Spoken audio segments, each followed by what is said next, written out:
Hey guys, how are you? I hope you're well. I am here back to my channel again, where I can go on for a while longer than on social media, and it's more private too. I don't get censored so much, so I am trying to go back to the things that I really enjoy doing and sharing.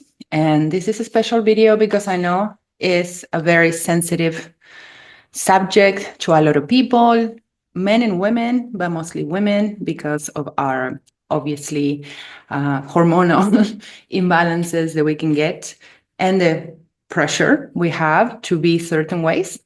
So this video is about weight loss. I don't know, maybe you don't know enough about me to know why I can talk about this or what is my experience with it. But, I had to go through a massive path of alignment in order to gain control over my weight. Not only to gain control over my weight, but to gain a sense of safety with my weight in which I can know what to expect and I don't have to worry anymore because, once you lose weight, then you're always on the verge of, am I going to come back? Am I doing enough? Do I need to do more? Is this going to happen again? So the weight loss doesn't end with the weight loss. It ends, I think, when you just find a balanced way of being, a balanced lifestyle. That's when you really start gaining really a lot of clarity about yourself and why you need to lose weight and etc. So at the end of this video, I am going to give you some really, I think, good ideas on the herbal aspects on how to lose weight and some habits and things that I think we're doing wrong. They're important to understand. So watch until the end. But I have a very unpopular opinion with weight loss. And just remember the Dr. Sebi says, I'd rather you hate me for telling you the truth than you love me for a lie. And that is my my life motto. I don't mind being hated, but you go home with the right seed in your head, the seed of truth, rather than an uncomfortable lie, a comfortable lie where I can tell you, like, do this, take this herb, it's fine. It's not. And I'm making this video in light of the massive epidemic of Ozempic we're having. Is I don't want to be judgmental about it. Everybody has their own reasons to do things. Everybody knows what they're doing. I just know for a fact, because of what you've been telling me and what I've been hearing, that the physicians are not making people 100% aware of the consequences of this medication. Why is this medication for? And what does it do? So my unpopular opinion about weight loss is that is a lot of people going to the exercise, the dieting, my unpopular opinion is that it's all emotional. You know this. I mean, when you go eating, it's an emotional experience. And I made a video before about oral fixation and how as children, our parents used to soothe us through feeding. So we have an imprint that is subconscious. We have no thoughts to analyze things as babies. So we know the food means comfort. So we have that connection as adults when we feel anxious or upset or depressed, we associate it with I go get food, I'm gonna soothe myself. It's an imprint. You can't control it. It's an imprint, but it will be out of control as long as it's unconscious. The sooner you start realizing this and analyzing yourself, the sooner you gain control of it. You cannot gain control when things are in the darkness. You can. You have to bring them to light. And the light is that maybe you need to go back that far into your infant first years and analyze what the situation was there. And then from there on forward, I made another video about food attachment, where I explained my own experience with food and how I was shamed in certain ways. No, I don't think it was done on purpose. I don't think anybody wanted to hurt me. I think that they just projected on me their own insecurities, and that did a lot of damage to my self-image. And I spent many years trying to figure out why I was like this until I did that very precise research into my back life, my previous life when I was an infant, and I found these answers that really stirred me. And this is why I'm telling you now, my unpopular opinion is that it's emotional, because today, after doing all this work, I don't do anything. I mean, I have good habits. I like to eat well, but I don't exercise. I don't feel pressure. I do things that I enjoy. I move my body because my body asks for it, for movement, but I don't punish my body with exercise. I don't go into exercises that then require recovery. I don't. I don't think it's for women. I don't think we need to train that hard when we have these hormones that debilitate us, and we need the more caring touch with our bodies and minds. But going back to the emotional attachment of food, why am I saying this? Because I said before, the body, the mind, and the soul are one. It's like a hand, it has two sides. You can decide, but you still one hand, right? You know this. You know that you are different levels, but yet you are one. And each level needs to be worked individually, but also in the interaction with the whole. So your body, you know what it needs. This is the unpopular opinion. Exercise. If it's stressing you out, if before you have to go to that workout, you're like, I don't want to go. Oh my God, I'm forcing myself to go. It's creating stress on your nervous system. It's completely disaligned in your nervous system. If you are somebody that struggles with anxiety and depression, and you're forcing yourself because you feel you don't look right to go to these things, and you go into intense workouts, and then you just drop completely, and then you go back, and then you drop, you are inflicting such a stress on your system. I'm not saying don't exercise. Of course, no, exercise is wonderful. And if you are looking for strength, if you're looking for capacity, for development, yeah, of course, you need to work out and a lot. But if what you solely want to do, if your aim in life is to feel good and be happy with the way you feel and the way you look, then forcing yourself to extreme exercises and then stressing yourself about going. If when you're there, all you can think of I want to go home, it's probably not the right thing for you. Obviously, personal trainers and coaches are not going to tell you this because they want you to believe that exercise is an absolute must for weight loss and to keep the weight off. It's not. It's absolutely not. And like I said, if you're forcing yourself into something you don't like, it's doing the opposite effect. Stress release cortisol. You've heard of the cortisol belly, right? You've heard of the cortisol inflammation is retaining things in your body. You're stressed. You're segregating these hormones. If you are working out and in your head, you're not there, you're thinking, I need to be doing this. I'm a mom, I'm a wife, I'm a worker, I'm an employee, your mind is somewhere else stressing out. It's also not working out. You have to be present in the workout for it to work out. In fact, they say you can lay in bed and really visualize. You have to have a very developed mind's eye for that, and you have to practice, but you can exercise without moving. People do it. So if you are doing the opposite and you are exercising really hard, but you're not there energetically, mentally, you're doing the opposite. You're wasting your time and your money. More importantly, money. Money is a massive thing with weight loss because we buy all these things and we try and we want them to work. But again, if they're stressing us out and they're not doing what they're meant to be doing, we then have to keep working to pay them and blah, blah, blah, blah, right? So from an emotional perspective, a mind perspective, epigenetics perspective, and even an astrological perspective, obviously, you're carrying weight, right? You are carrying something that may be yours, that may be not yours. What can we do about that? How can we stop carrying this weight? What do we know? What weight is it? Where's it coming from? Who is it coming from? I think that you will be better spending your money trying to figure these things out than with fat diets or exercises or even injections into your body. They have 100% rebound rate. Emotionally, let's go back to the emotional aspect of losing weight. We know that weight eating is a program and is emotional. And then you have a drug that they have, is so successful. Apparently, weight is an epidemic, and they created a fast solution, and it's very successful. And it's super terrifying that you have two industries that's so big. That is the pharma, and then you have the industry of entertainment, Hollywood, musicians, both colliding into this devastating, destroying drug that can wreck bulk in your body completely, and we're seeing the effect it has. I wonder if people question how the drug works, because I have done research on it and I'm still struggling to understand what does it do and how does it work.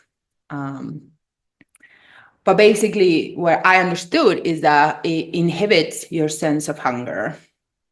Now, if I'm telling you that you are eating emotionally because you have a need for soothing in a situation that you cannot soothe yourself otherwise, and you take this and you cut your connection to your body, you're cutting your connection to your emotions. You understand? You're cutting your connection to your feelings, to what's going on in your intuition, which is your belly, your stomach.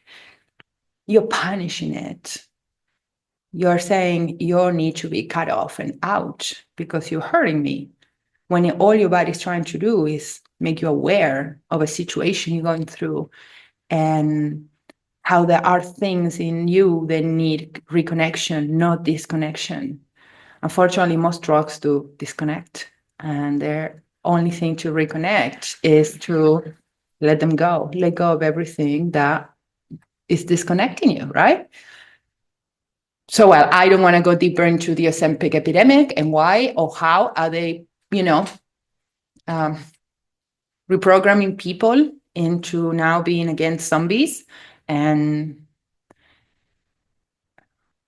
I honestly, every person that's taking Ozempic, I would just want to give them a hug and tell them that, you're worth better than this, much better than this, but it's not always the right way. And sometimes the very medication or disease, like in my case, is a platform for you to stand in your own healing. So, maybe it opens your mind into realizing, what am I doing? I hope so. But anyways, when it comes to weight loss, emotionally and spiritually, the biggest factor are your parents. That is an unpopular opinion. The biggest factor is the upbringing you had, your relationship with food back then, and any other trauma-relating issues that may come along the way. Obviously, that also plays a massive role. It's not that you have to do that much work to heal from it. All you got to do is just constantly remind yourself that the reason why you have this imbalance is because you went through some hard shit. And your body went to primal. Your body went to primitive. Your body went to, okay, I'm going to, when they say when you're in danger, you assume fetus position, it's kind of the same thing. You go into lactation position, which is your most innocent self, and you try to soothe yourself. So what's your relationship to your parents, mom or dad? It could be either way. I can safely say it can go either way. I used to think maybe it was more, at first I would think maybe with the mom and then the dad, but I think weight issues go both ways with parents, because it depends which parent was the one that had the issues with weight themselves or the one that had other addictions. Weight loss can be the result of dealing with a parent that had an addiction, and because you don't want to take on the same addiction as a parent, because you know how damaging, and especially when we talk about mind altering addictions like alcohol or drugs, you don't want to repeat the same pattern. You know how damaging and destroying it is, but you choose something else that seems milder, like food or tobacco or things like that. So I invite you to check what parts of your relationship with your parents are still under the ground, what things you don't want to unearth about this, what things may happen. And if you have an absent parent or a mentally unstable parent, a codependent parent, these are all reasons for weight gain. It's literally the way you carry. If you're carrying your parents, you're carrying weight, because you're not meant to do that. You're not meant to be the one carrying your parents. It's the other way around, right? So if you're carrying that, you're carrying the weight of the family, the weight of the parents. Like I said, if you want to hear my own experience with weight loss, with food attachment, and how my parents say things to me, look into the other videos, the one that says emotional eating or food attachment, something like that, and you understand when I pinpoint the precise moment when I realize uh, it was a moment. It wasn't even a whole thing for me. It was just a moment in a timeline, which you just go like, gotcha, I found you. That's it. That's what plays on my mind, in the back of my mind, when I can control myself and I go into the fridge and, I eat whatever, I do whatever, I don't look after myself. This is a moment. Now, how do I heal it? How do I change this? Um, you have to really see the moment. You have to really feel it. You have to embrace it. And then you have to go back and you have to talk to that child. You have to tell him how things are and how you were damaged. And that's how you fix the timeline, and it doesn't happen in one moment. It happens over many times. When you choose different, when you choose better, when you choose your own self, when you pick something better, like a better option, when you connect the food to what it does to your body. That's education. That's very important. I say this as someone that, answers a lot of questions about health, and, it's my passion and I love it with all my heart.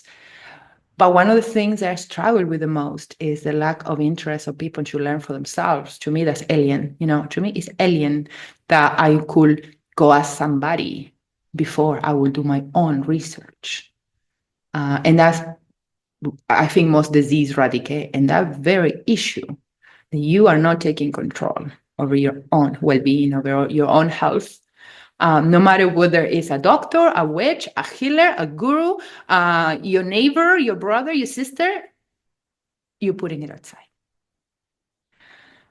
You are putting authority over your own self on somebody that knows, just as much as you. I mean, yeah, some people go to college and study, but, college is founded by pharmaceuticals and they want to sell you something. So why are you trusting these people to inject you with stuff? It hasn't even been tested properly. Why are you buying into this? That's the question. Because you don't feel happy with yourself. It's no matter weight. It's a matter of being. So that's on the emotional side of weight. Think of it as a character, as a person. This weight in your body is trying to communicate something to you. You're trying to cut it out without learning the lesson. I learned from plastic surgeons when somebody tends to accumulate fat in one part of the body, you can cut it off. You can just whoosh, with a scalpel, but it will grow back. Very similarly as cancer, it will grow back because you're not dealing with the root cause of the problem. And you're spending a lot of money, sometimes even putting your family or yourself in very strenuous situations that then will add to your stress, cortisol, fat accumulation. It's such a vicious cycle that until you really look deeper into your own consciousness about the solutions, you're just going to keep repeating and repeating. And every time, your body gets weaker and weaker and weaker, and the problems increase. On the spiritual side, on the astrological side of weight, obviously, there are certain positions on your astrology that may be more inclined to weight gain, any signs dealing with the material world and have more tendency to struggle with this. But it doesn't mean it's a given. It means that you just have to be more careful. I know people who, in my own family, who struggle with weight, who lost the weight, who always think, why me? I have friends who eat everything and they never gain a gram and blah, blah, blah, and this and that. And like me, and I always say, your body's not up for bullshit. Your body's not up for deceiving you. Maybe theirs is, but yours is not. Yours is not going to let you get away with damaging stuff. I don't know how you can see something as something bad, but it's not. It's not. It's a settled body. It's a finer body, and it needs finer care. And you feeling sorry for yourself is not giving it the care that it needs. You're just adding to the stress. Why me? What does it matter why you? Why not you? Why would you prefer to be somebody else? It's kind of selfish, don't you think? But it happened to you for a reason. And here you are with this opportunity to ask your body why you want to be this clean. What purpose do you have? What mission do you have? Why do you not give in into any low vibrational, earthly, and negative charge and, food or entities? Let's call them entities. The elemental is what they are. The elemental entities put together in the food in certain ways to cause a reaction in our bodies, lesser energy that we consume. Why don't you choose to see the full glass instead of the half full glass instead of the half empty glass and say, no, it's not that I am cursed with weight. No, I am blessed with a body that wants the best. It's like giving, oil, frying oil to a Ferrari or something stupid like that. Why would you do that? You have a best car and you're giving him crap. Why would you do that? Maybe you need to think that way. Maybe you need to change your perspective on this. It can feel restrictive. It can feel like you want to do whatever and not think about it, but the reality is different. So you deal with reality, not with expectations. And when you deal with reality the way it is, oh my God, if things they open up about your body and about you can learn from it are endless. And also the feelings of peace and wellness your body can transmit to you are endless. And that is the main message. Switch the perspective, find the inspiration, figure out the timeline. If you, like I say, are going to work out and you're in a negative mindset and you're just doing it because you want to look good, you're probably doing the opposite. So spiritually and astrologically, it's awareness that you can gain from it to look into your astrology and weigh issues. Especially, I don't think it matters. I think most signs can have weight issues, but I do believe that most of them come from different parts, especially when it comes to the physical part of the body. Where's the weight accumulating? Where's it coming from? What glands are not working properly? That's different. And that shows in the astrology. Like it could show on Ayurveda, like it could show on Chinese astrology, different elements, different body parts, but similar problems, right? So that's why I decide to look into your chart and figure out if your weight loss is reflected and what it's trying to teach you. It could be the most significant message of all on how to lose the weight or what practices you can put in place that are going to help you keep a routine that is right for you. That's the main thing.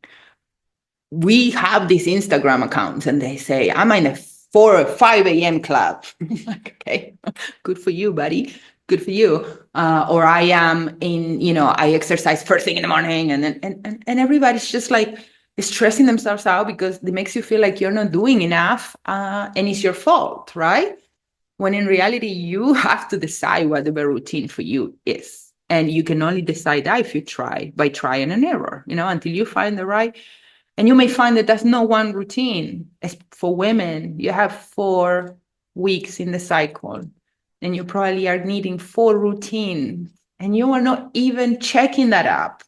If this week is good to exercise heavily, if it's good to sleep, if I need to eat more, if I can fast, if I should take these herbs, if I should take those herbs, if I should sleep 9 or 10 hours, all of these things require education. Self-education, because it's your body. Only you can do it, right? You can find guidance on how to do it. I'm just going to tell you, if you don't have an app in your phone right now that tracks your period, or if you don't track your period somehow, then you are in the black. You are in the absolute shadow of yourself. You cannot know. If you don't know right now, if I tell you what week of your cycle are you right now, this moment, right now, and you don't know, you are in the dark of yourself. You cannot hear from the dark. The dark is the pathway, but the light is the healing. You got to walk through the darkness and see where it takes you. So Finally, weight loss. Let's talk about, I told you, I promise you that at the end, I will give you some ideas on the herbal side and on the physical side. Obviously, I think that alkaline eating is the magic solution. Maybe not to everybody. I'm not saying that. I'm not saying that because, again, let's come back to emotional eating. And if you emotionally can really take in the food that is good for you, you are not there yet. You may get there, but you're not there yet. Okay? Because I struggle with this with my clients a lot. They don't, in paper, eating all this food is what they need and what they want, and somebody's making it for them and bringing it to them, and it's great, and they love it. But then when they, along with the food, the struggles come out. I don't like this ingredient. I'm not used to this, and it's right there for you to heal, and you can consume it. That's emotional. That's emotional. That's a little child going like, no, I don't like this. I want my mom's food. I want my grandma's food. I want my chips. I want my steak. I want my eggs. I was just gonna say, I say you sound like a child, but they are children. They're way more illuminated than that and understand things. So I don't know if that comparison is fair to them. You sound like a spoiled brat, like my clients say after I mentioned this to her, because she said I'm a spoiled brat, and I needed that be told that I need to consume what's good for me. When you go to the doctor, did you know the medications, they add a bitter taste to it because it tastes good? People don't think it's medicine, so they have to make it taste bad so it tastes. So if you feel like, oh, this is medicinal, food is the same. Food is the same. Like natural foods aren't always going to taste like fatty and salty and all of those things you want that you're used to because it's an addiction. It's medicinal food for a reason and not always going to taste good. A lot of people have bought my meal plans and, have struggled to eat them, even they were there in the fridge ready for them. And like I said in my video before, I talk about this myself, how I used to cook it healthy for my kids and I couldn't eat it. So I understand. I understand exactly what's going on when you try so hard and you make the commitment, but then when it's right, you can't do it, right? This is why I always am such a big fan of fasting as a healing process. For women, if you want to fast, you have to do it at the right time of the month. Important. Probably at the right time of the season too. So look into those things. But what I wanted to say about fasting is when you are fasting, especially for a period of up to 3 days or more, which is, when really things start changing your mind and your body, what happens during fasting, the process is much faster of healing and weight loss. Why? Because, there's a whole metabolic aspect to it, but mostly because you're left alone with your thoughts. I mean, there's no food, there's no drinks. I don't have much energy to do anything big, like going out, or I just have to be resting most of the time. Sometimes I can even watch TV because, it's this weird fluctuation of energy inside of you. So you're just left with everything that you are alone. For a lot of people, can be intimidating. I get that. It was for me, very much so at first. And that's why you get physically sick and you get dizzy but by the end of it, the first time it's really hard. Then afterwards, it gets easier and easier. But when you're done with it, you're like, yourself so much better. You know exactly what's happening. And the healing process happens because, there not being food, the body can, do a lot of task of repairs. But also because you are in your mind and you are in your body and you are present with yourself and you're listening and your body having enough food in it is transmitting pure messages that you need to hear. There's no distractions. The process is so fast with fasting, I don't consider Ozempic fasting, by the way. I don't know if that is how it works, but I don't think that's fasting.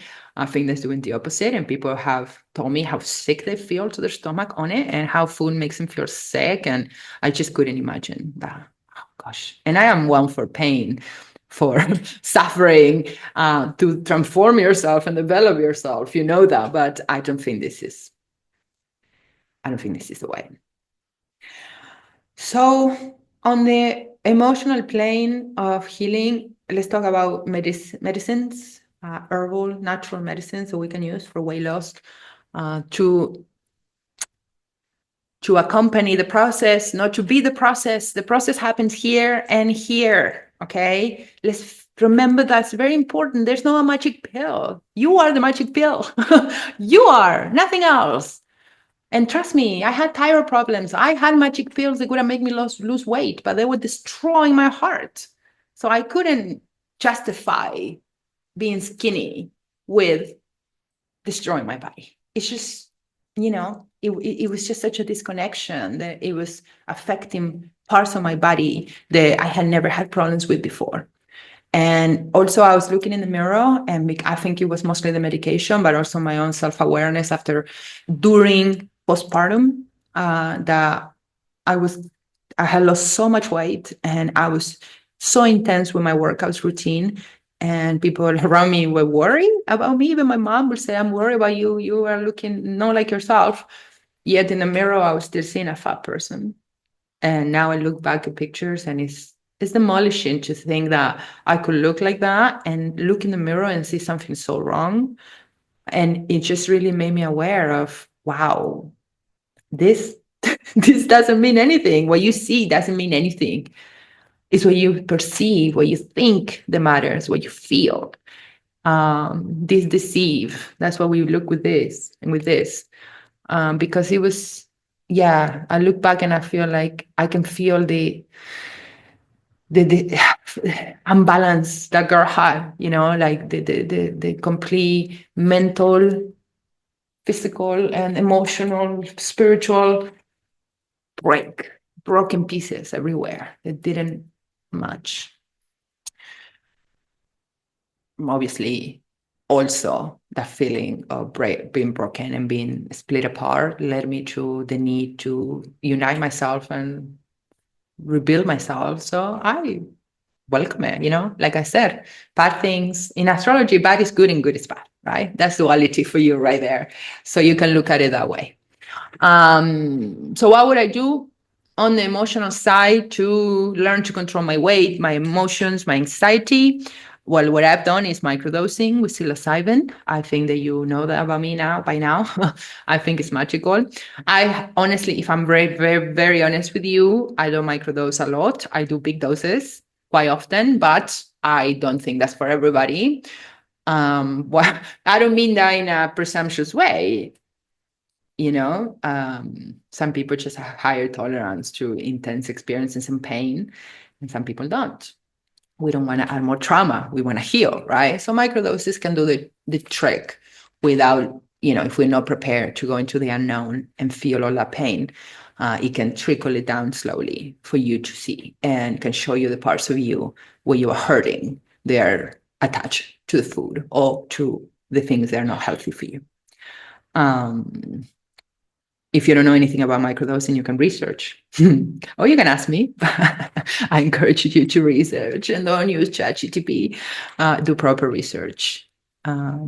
Speaking of proper research, I recommend you use a browser different than Google too.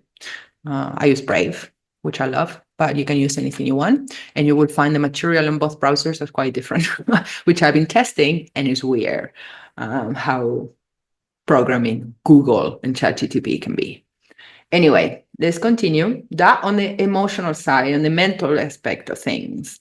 Microdosing psilocybin or similar eye-opening, consciousness-expanding kind of things, even down to functional mushrooms like reishi and lion's mane. They can really help you gain mental balance. That is what you need in order to lose weight properly, sustainably. So then let's just move completely into the physical aspect. How can I help my body detoxify? Let's just not talk about weight loss.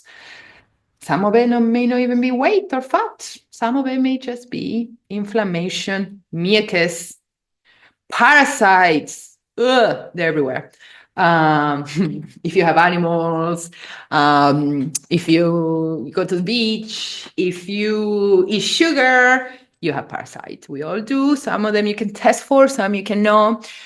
And I thought something funny to encourage you to do a parasite cleanse that you should know is that the way they check for parasites is testing if there's ammoniac in your blood. Because if there's ammoniac, means the parasites are peeing and pooping inside your body.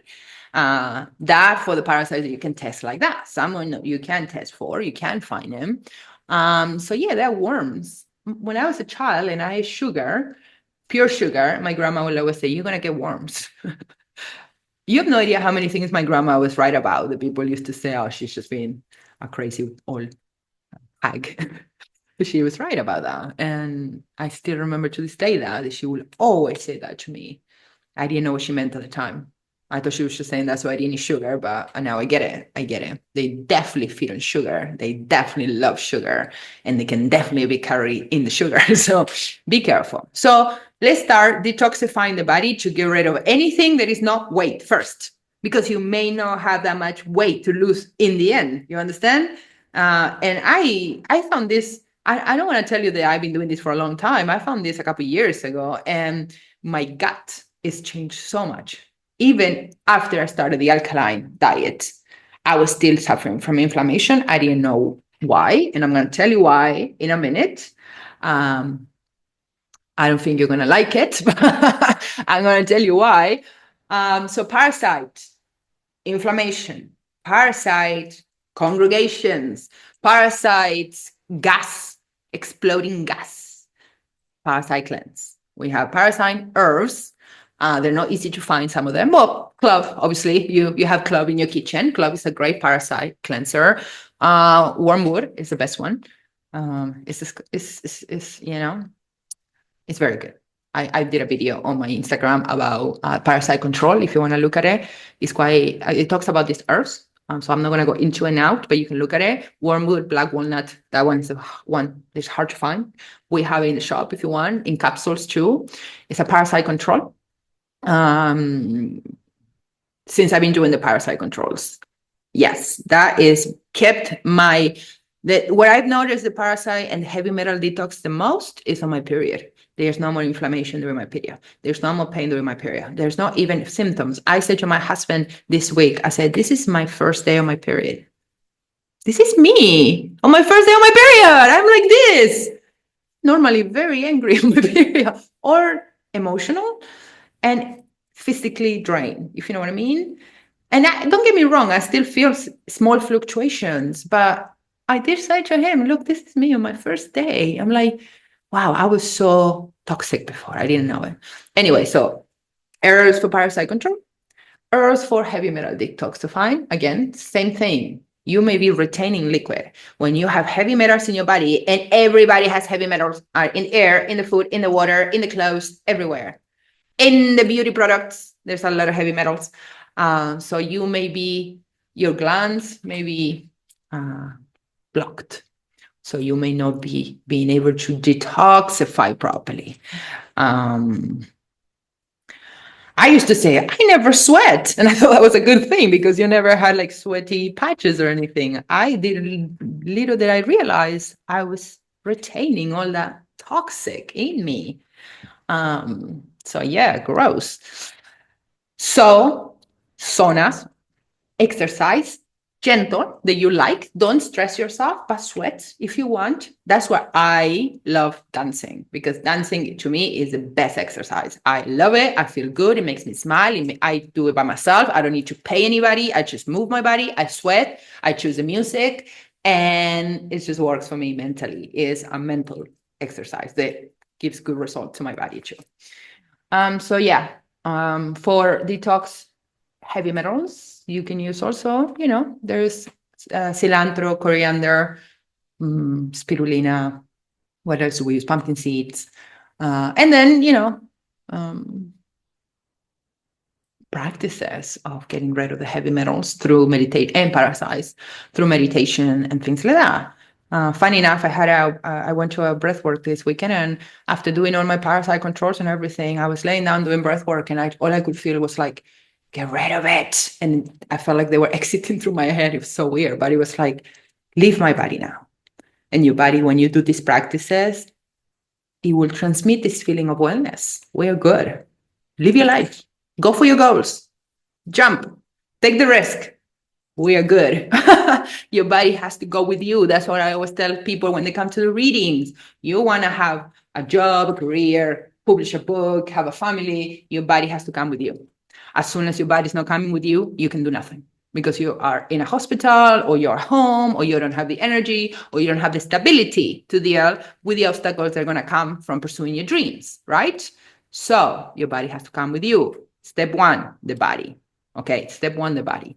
Manifesting, you can manifest with a sick body. You're not a channel for that type of energy, you understand? So you have to take care of your body. Some things may be given to you, but in the long run, they will not be sustainable. You won't be able to keep up with them. Sometimes this means they're making the hard choices they're hard to make. Leave that job, leave that marriage, leave that friend, leave the country, leave the city. What is your body want to do? Where's your subconscious want to go? Are you in alignment with it? If you're not, that may feel like weight that you're carrying. But anyway, back to the herbs. One more thing, and this is my own experience with my thyroid. And this is an important thing to me that I've been studying deeply in the last couple of months because I've realized many people struggle with it. And because I struggle with it since such an early age, I feel like it's my thing. Like people have, some people skin problems, lung problems, my word, thyroid problems, expression problems, right? So I find that most people that come to me are coming with this problem because it's natural, right? It attracts, the laws of attraction. You may go to the doctor and have a thyroid check, which, the diagnosis is not something I recommend. But if you are not going to take the time to educate yourself about your body, then you're going to need somebody else to check it for you. If you take the time to know your body and know the fluctuations, you'll be able to check yourself. So I had this thyroid problem since a child. I've been able to grow with it, learn with it. So I learned my levels, when they are good, when they're bad, when I need to do more, when I need to do less, blah, blah, blah. Now you go and you get a thyroid check, which most of you haven't. Excuse me, when you come to I always ask, have you had a thyroid check, or do you know the state of your thyroid? That means, do you know how your thyroid is? And most of you will say, no. Okay, that is a bad place to start. The way you can know how your thyroid is working is by learning with the effects. When you go, and if this chakra is unbalanced, you may be insecure. And if this chakra is balanced, you're going to feel secure. Well, your chakras are glands. Take them to the 3D, to the material world. Think of your throat chakra, your communication. Balance is like this, and balance is like that. So unbalanced throat chakra means hyperthyroidism or hypothyroidism, right? Even if you had a doctor checkup and it came into normal numbers, there's this number, there's the low, hypo, and there's the number, there's the high, hyper, right? And this is heaven. This is absolute paradise. But you may be here, or you may be here. It's not far away, but it's still not the sweet spot, is it? And that's what the doctor are going to say, oh, that's not the thyroid. But maybe the thyroid. You may not have a huge problem like thyroid cancer or not, or a massive imbalance, but you still have a disbalance that it may be translating into weight problems, mental problems, hair loss problems, skin problems. Your hands go numb. You have excess sweating, excess, nervous system, one way or the other. Overweight is a sign of underactive thyroid. Massive weight loss or hardness to put weight on is a sign of hyperthyroidism. I had hypothyroidism, so I had weight problems. Then, thanks to the medication and my own perception, I went hyper. And that's when I was looking in the mirror and I had lost all the weight and I was still seeing a fat person, okay? Because my perception was hyper. So thyroid, what it does is it regulates your metabolism, and it's your timer. It has to do with time and how you do things. People that hyper feel like they have no time. That they cannot do everything, that there's too much. It's just like Everything moves slow. The heart rate's slow. The breathing is slow. The digestion is slow. Food sits in the stomach for days undigested. So you start getting like rashes and your hair loose and you have not enough nutrient intake because by the time the body starts processing the food, it's rotten and it can't break it. And it just sits there bloating and bloating and parasites and parasites. And it's just like this vicious cycle that is horrible. Hyperthyroidism is the opposite, but it's not a problem of having a lot of weight normally to have a overactive thyroid. What can you do to control your thyroid? Well, first of all, education. See how your thyroid is doing. But iodine is the main thing for thyroid. So if you are thinking or if you're feeling that your thyroid is underactive, which is the most common problem for women, like I said, a lot of women have overactive thyroids. But underactive thyroids are a problem of iodine. So you need iodine-rich food. You need seafood, you need seaweed. But remember, seafood, if you're eating fish, it has parasites. Remember that. The sea lice, okay? I mean, come on. When I say seafood, I mean sea moss, I mean kelp, I mean wakame, I mean, things that from the sea. They have lots of iodine. They're good. I don't mean table salt. That is not good. Iodine needs to be put in the bread because they knew the importance of an iodine-rich diet, especially when we start having radiation now. All this radiation I'm sitting from my computer now is going to my thyroid. And the thing that fights the back is iodine. So if you are exposed to a lot of radiation, if you sit in a desk, if you are in a computer, if your Wi-Fi and you're not consuming enough iodine, is coming in, your body's not able to clean it. So we need iodine-rich food to keep the thyroid balance. Like I say, iodine, I have CMOS, and sometimes I'm thinking like, am I consuming enough iodine or phosphorus? And then I'm like, oh, I got CMOS, CMOS is my superpower. It's just that thing that I can do every day that I just know all of those minerals. And I am not taking any pharmaceutical supplements. None. I don't need them. I have iodine. I have CMOS superpower. So remember, iodine balance, magnesium balance, seawater. Table salt is not an iodine source. I was saying they used to put iodine in the bread because they knew how important it was, and then they moved it to table salt because people, when they just don't have enough iodine in their body, they start struggling with the thyroid, and when the thyroid goes, everything goes. Is the most important center of the whole body. You could think it's your heart, it's your brain, it's your uterus. They're all super important, but you have a brain and you have a heart, a body, and the thing that connects it is this. And it's so small in comparison to other parts of your body. It's just this here supporting, the weight of your head and, trying to communicate what goes here to all of this. And this poor area here is just so constant traffic of air and words and food and emotions. And when you get stressed or nervous, you get a knot here and you just feel like you can breathe. It's such an important part. It's like the most important part. Work on this, and then everything else will.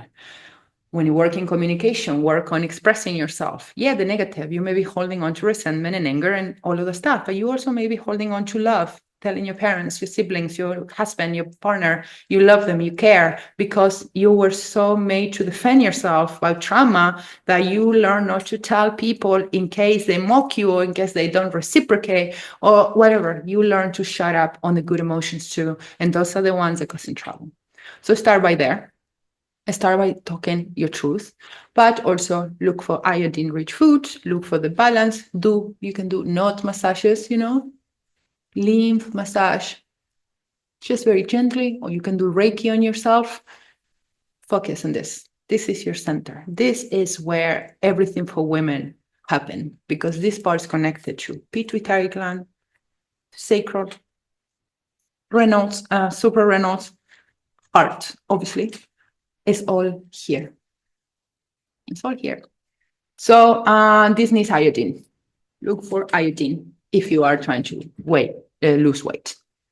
Then salt. Salt is another aspect, because now with the problem of having heart heart rate, everybody's like, no, it's salt. No, it's not right. I have gone times without salt just to experiment. I have had some positive things of it. I eat less, food is not so appealing. Um, I can taste things differently. I'm not so hungry. I don't eat so much. But overall, I think we need quality salts. They are minerally dense, not table salt. They are dynamite and they are like burn and then crystallized. So then you get like this glass going through your body. No, you need quality salt. And salt, what it does, I read this the other day. When you go into, if you have poison, intoxication of some sort, if you go to a hospital, the first thing they do is they give you a bag of salt, the intravenous one. And it's like 3,000, I think it's something like 3,000 points of sodium in it. Because what that does is just like, boom, boom. It takes everything. It detoxifies your body in one go. So if you're not consuming salt, that your body can detoxify, cannot get rid of the water. So you're retaining water everywhere, which is most of our problems. I think most of us women have a way to check our level of, well, I have at least, it's always with my rings, my rings are loose, I'm good. If my rings are, I can move them, that's like, whoa, what's going on? Something is not draining, something is not going out of my body. So I need to, in those cases, I will take lots of turmeric, lots of water with a pinch of salt, things that are mate for me is very, to get rid of liquid, diuretic stuff that makes you go pee. But when you take in diuretic herbs or medication, you need to be very careful because diuretic medications or herbs can induce hunger. Okay, so you may be doing it to get rid of that extra weight, and then you may be encouraging a lot of hunger to eat more, right? So you have to be careful what herbs you use. So some herbs you can use to inhibit your sense of hunger. Let's move on from salt, which helps you get rid of water. What can help you get rid of inhibit your hunger? So you're not so hungry. Herbs. For me, there's only one thing that I take. I mean, I do take all the things, but every day is my ritual, and it controls my hunger a lot, obviously. But because I'm Argentinian and it's in my blood and in my genes, I have mate. Yerba mate is an amazing herb that it's kind of like green tea, but it's super antioxidant. It's super good like green tea. It still has a point of, when it brings you up, like coffee. But you can definitely feel your system speeding up when you have this, like coffee. You can definitely feel a little bit of sweat, and that creates metabolism movement. So that's good for you. You want that. You want your metabolism to move and get rid. It makes me sweat, so it also gets rid of that kind of like lymph toxicity that it was there. So I welcome that with imbalance, because we Argentinian people can sit here and have 10 liters of mate. I'm not kidding. I'm not exaggerating. Okay. We can sit here and drink this until we die. And I have to actively remind myself this is a nerve that creates an addiction. So we have to be very mindful, like coffee. We have to be very mindful and conscious of not giving in too much. Just enough is medicine. Too much is a drug on addiction. So green tea, mate, very similar in composition, in taste even, they're very similar. Either way, if you don't like mate, and if you like to try mate and you don't know what this is or how we use it, just use it like a normal herb and make an infusion with it. So that's good. Also ginseng, and then we're looking at herbs that can increase the metabolism movement. We're looking at herbs that are what we call warm or hot or fire element herbs. Those are the elements that can literally ignite the system to digest, to move faster. So let's look at things like ginseng. It's a root, it's very spicy. I have some here. I have some in the shop. We can look at ginger, cayenne peppers, or peppers in general, spicy peppers. Cinnamon. Cinnamon is very good for weight loss. Turmeric. So I encourage people that want to lose weight to make themselves some herbal broth at dinner time. Then maybe you can put some courgette noodles in it. They won't have a lot of density, and especially dinner, because, it's the hardest time. Before bed is the time when we come the farthest away from our sleep, hence the other side where we go to remind ourselves who we are and what we're doing, and sense of calm and peace and hope and recharge and be home with the matrix with our creator, and we load up on hope, and we come back in the morning and we active and we're good. And then as the day goes, we get farther and farther away from there and into the night. And before bed is when our minds normally, not for everybody, but normally start acting up and we feel the anxiety. Hence, when people have anxiety problems and they come to the shop for adaptogens, I said, I don't know if you want to take them in the morning, because you don't need them in the morning, because in the morning we're usually very good, very active, mentally and physically. It's during the day that you need that kind of boost, no? Before, after lunch, when the day starts to come to an end and all those thoughts start creeping in, that's when you need that, right? So adaptogens work really well for weight loss. Ashwagandha, tulsi, reishi, they work really well because they help the body fight balance, fight the anxiety that may be causing the emotional eating, gives you a sense of well-being and even inspiration. They can lead you to do other things rather than normal things that you'll be doing, or sitting to watch that TV show that you watch every day with your cake or your cookie or your whatever. It may inspire you to do something else. That's what I'm saying, adaptogens. But the nighttime is the hardest time because we come the farther away from our center, ourselves, and then we go to sleep and it's fine. But until we get to sleep is a time when munchies were created for a reason, right? When we feel that hole, the existential hole that we all have, and food seems to be one thing that can fill it up, at least for me. So nighttime is a good time to to have very healthy snacks around. I'm not saying don't eat. I don't know if not eating at all is a solution, because again, it's repression. But try and encourage yourself to find the right balance of what you eat, something that is good for you. I can see it at dinner time. A lot of people talk a lot about the times of eating and the sleep quality. Everybody's different, but some things are the same. So I can eat lots before bed. I sometimes eat, and if I have mandarins or bananas, I can eat 4 bananas, 6 mandarins, 2 apples, entire bag of walnuts or almonds of seeds, dates. If I make any sweets for the shop, I'll eat them. Anything. It doesn't affect my sleep. It doesn't. I don't feel it because it's not heavy food that is repeating in me. It's easily digested.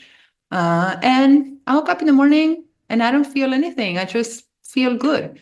But because I'm not also feeling guilty with it, I don't feel like, oh, I shouldn't be eating at night. It's terrible. Sorry, I didn't. I'll try tomorrow again, but it may happen again.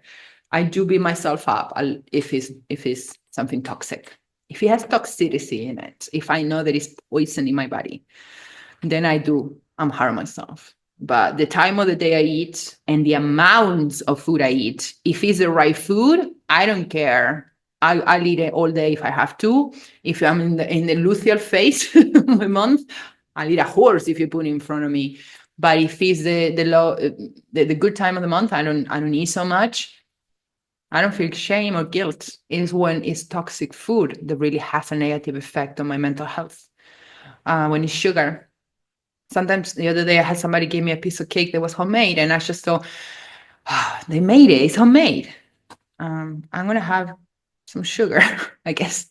And I felt really sick all night. And I kept waking up, having to go to the bathroom, and I just felt the sugar rush. And I could tell there was a ton of sugar in it.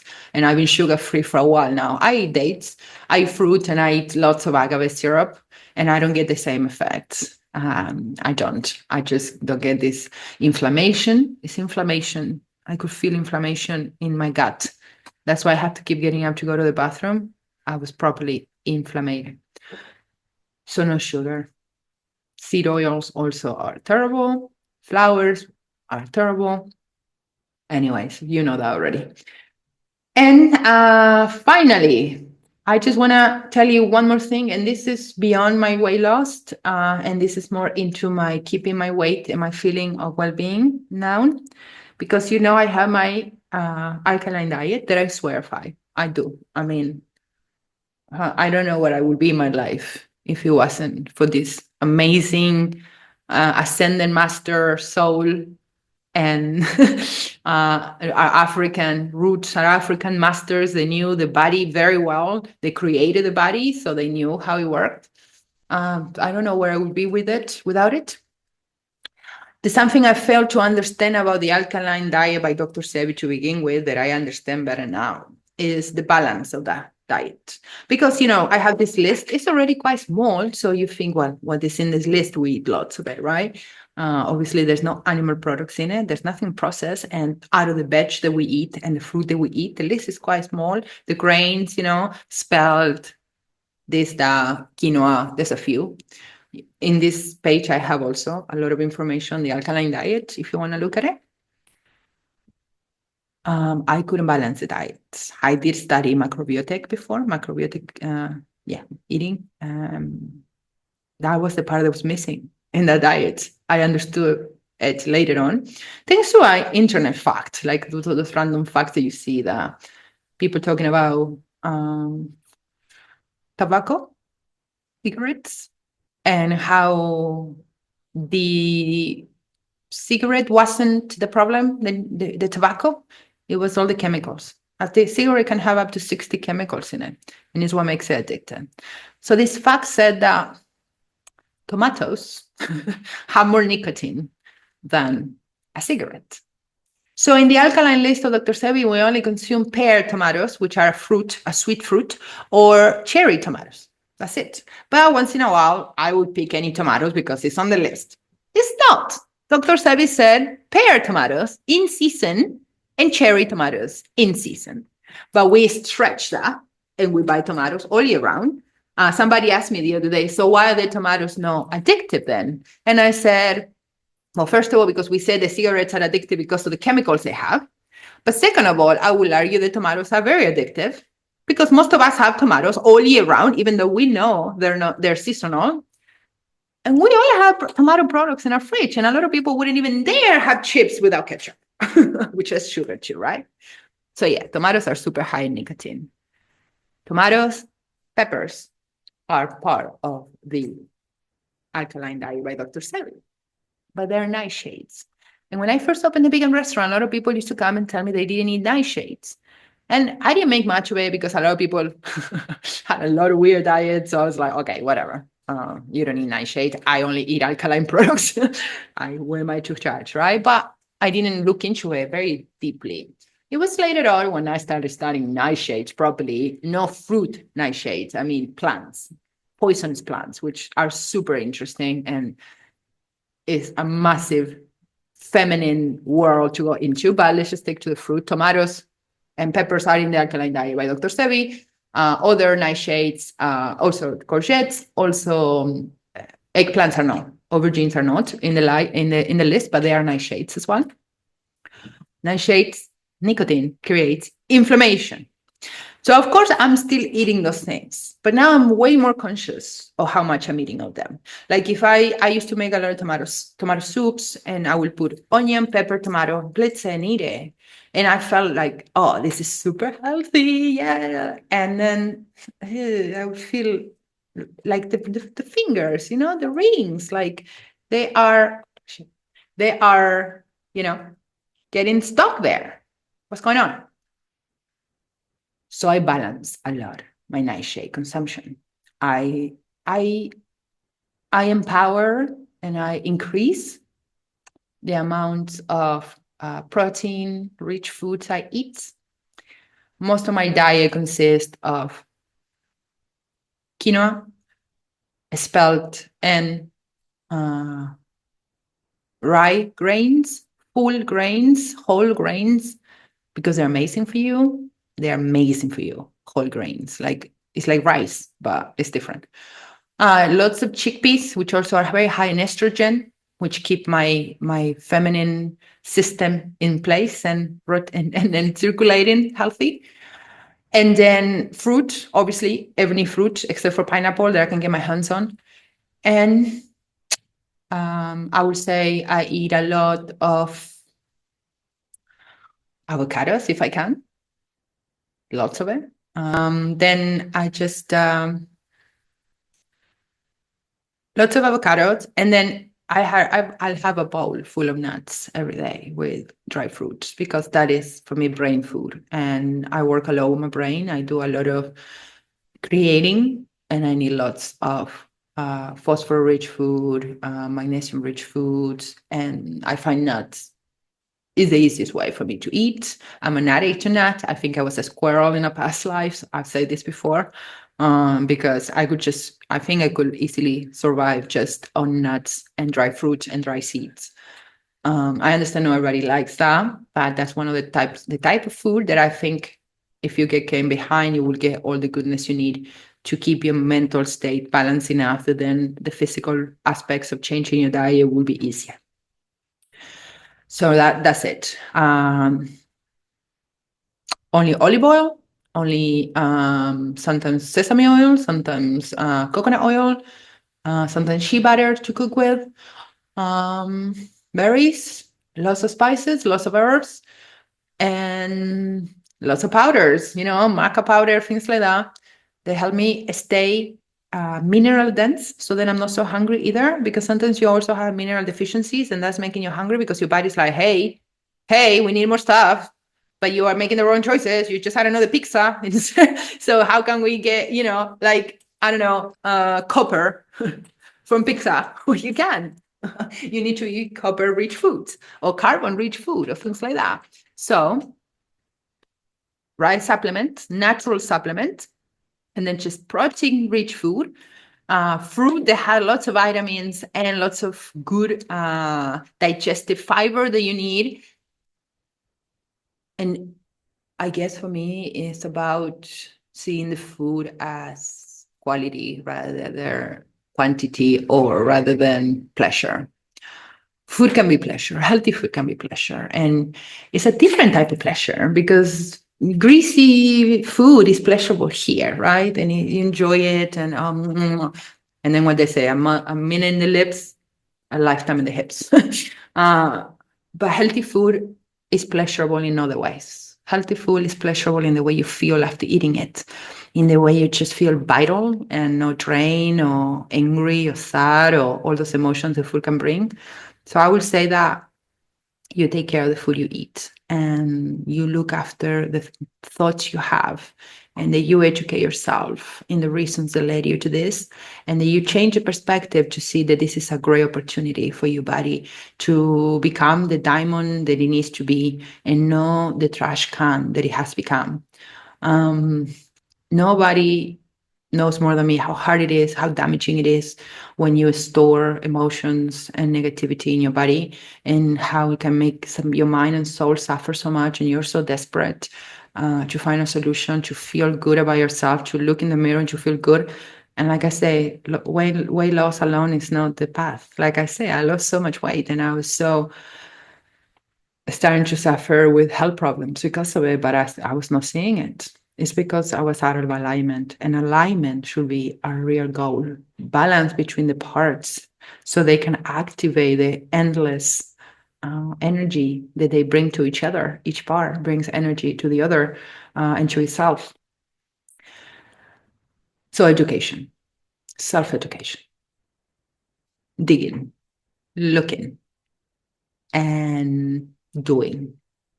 And if your path brings you to a place when it's too painful to do the things that your subconscious mind is telling you to do, forgive someone, let go of something, change something.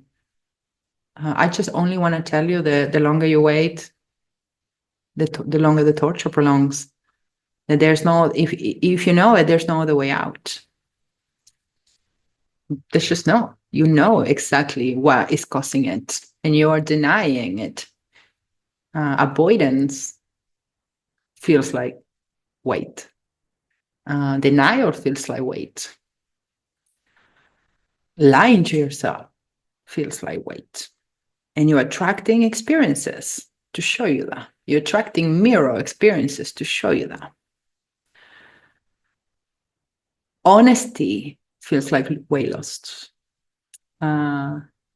Self-love translates into weight loss. Touching your body with love, with your own hands, feels like self-love, weight loss.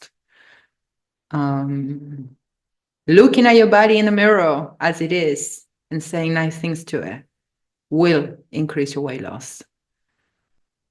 Having your mantras in hand when you need to recenter yourself in front of food feels like weight loss. Changing the social groups that bringing you down feels like self-love. Accepting that this is the body you have and you are torturing it with your thoughts is realizing that is self-love. Because your body didn't come to this planet to look good. It didn't come to this planet to be a model. This body came to this planet to walk you around, to let you feel the air in your face, or hug your kids, or cook yourself a meal. This body came for you to dance and to see and to talk and to hear. It came to do all those incredible things you never give it credit for. You never say, hey, thank you for walking me to that place today. Thank you for allowing me to feel. Thank you for growing with me. That's all your body wants. And let me tell you one thing, you are meaner to you than you are to anybody else, right? You are, because you wouldn't say to somebody, hey, you need to lose some fucking weight. You wouldn't, but you say it to yourself. And guess who is the only person that is listening to that? The only entity in this entire, your body. Your body can hear your thoughts. And it knows you're not very nice to it. So it's not acting very nice to you. It's a friendship. It's the only friendship. It's the only real relationship you have. You can't escape it. You can't go anywhere without it. Right now, at least. In this moment. So why don't you start praising your body for the things it does? Loving it for it. And your body will change with you. That's the secret. That's the pill. You are the pill. Like I said at the beginning, you are the pill. And the more you take that pill, well, wait, what? I'm perfect. I don't have weight to lose. Are you crazy? I'm perfect. That's a mindset, guys. That's a mindset. You didn't come here to look good. You came here to feel good. All right? Well, I hope that helped. And if you have any comments on your own journey, or you want to share with somebody or with us, or you have any interest of any of the things that we talk about, please do get in touch with me. And I hope that this brings you a little perspective and a change on how you perceive your own self. And it gives you inspiration to find your own path and find your own healing and take the red pill, your own pill. Right, guys? I wish you a great day and I'll talk to you very soon. Bye.